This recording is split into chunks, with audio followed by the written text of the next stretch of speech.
Well, good evening. Um, the purpose of this video is to examine the rules and procedures that I will use in my classroom.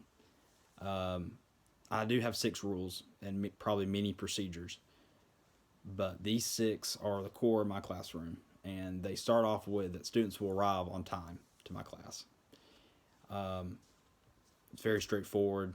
You will be on time, or there will be consequences. Um, Students will listen while others are talking, and this is pretty another one of those that's very self-explanatory. When I'm having a conversation with another student, other students should remain silent and let until spoken to. Students will keep hands, feet, and objects to themselves. This is a very elementary concept, and they should have already learned this before entering middle school, much less high school. Uh, Students will work quietly and will not disturb others while doing work. Um, Again, this is very simple, not much me asking too much for. Students will show respect for school and personal property, and students will follow all directions given by the instructor. The consequences that follow with that are when these rules are broken, there are 5 levels of offenses that can occur. The first offense is a verbal warning. The second offense is a verbal warning, and that is just when I will pull a student aside and talk to them one-on-one. For the third and fourth consequence level, I will contact parents before going to an administrator, contacting a parent, seeing what kind of deal we can work out and what I can mediate between both parties. After the fourth time, if I have to go to a fifth, if I have to experience a fifth conflict with a student, that will be a referral to an administrator, where an administrator, myself, and possibly a parent will sit down and figure out what plan of action we can take. In the event that something crazy goes on, I would jump to the maximum if the student did something illegal and or anything that would require administrative assistance.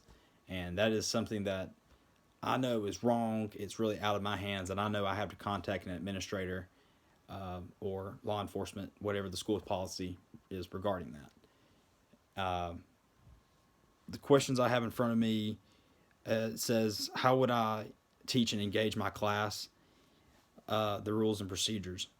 One, I'd put them in groups, and I would divide them in groups, and then I would have them explain what in their groups what they think the rules and procedures are based on what I've given them and how they would interpret those or interpret.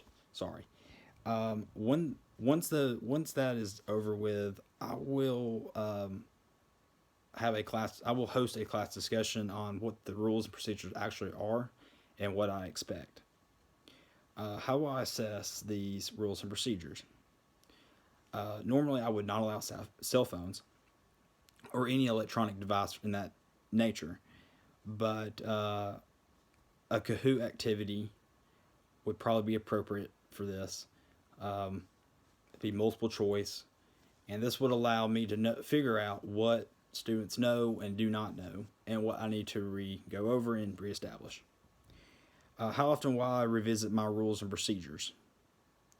I would probably do this on a weekly basis, but for the first few weeks of school, I will go over these daily for the first 5-10 minutes of each class session.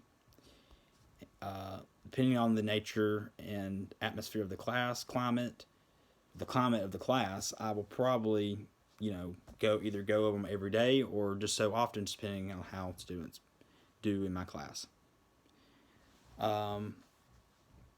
How will I display my rules and procedures? Well, first, they will be in my course policy sheet that all students will have a copy of, and they should keep those on their person at all times while they are enrolled in my class. While they also will be posted on my bulletin board in my classroom, and if any questions arise, they are more welcome to come visit me. And any deviations in that in any procedures or policies, rules for that nature, it'll be presented to them beforehand, and we will go over those like anything else. This video is posted on YouTube, and I hope you enjoyed. Thank you.